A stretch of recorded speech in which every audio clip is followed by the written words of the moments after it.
La présente formation devra permettre aux agents et cadres des directions générales du Trésor et ceux de la comptabilité publique de maîtriser la méthodologie de production de la balance générale des comptes. La balance générale est un document comptable qui résume tous les comptes utilisés par une entité au cours d'une période donnée. La balance générale des comptes doit couvrir de manière exhaustive toutes les transactions et autres flux économiques de l'ensemble de nos administrations publiques. Elle doit servir de fondement incontournable et indéniable pour la production des statistiques financières de qualité, c'est-à-dire cohérentes, transparentes, comparables et utiles pour notre pays. Cet atelier de formation se tient avec l'appui du département des finances publiques du FMI.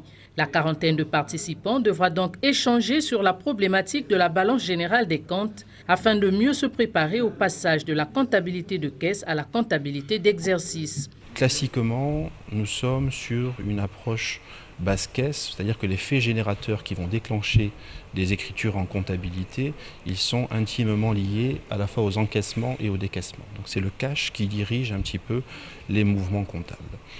En termes de doctrine comptable, progressivement, on se rend compte de l'utilité pour améliorer la qualité de l'information, de passer d'une comptabilité en basse caisse à une comptabilité d'exercice qui, elle, principalement, va faire intervenir de nouveaux faits générateurs pour justement renforcer la sincérité de l'information.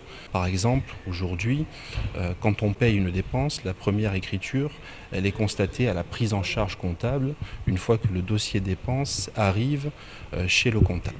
Une fois maîtrisée, la production de la balance générale des comptes va aider à une prise de décision rationnelle et prospective de l'ensemble des actifs et passifs de l'État.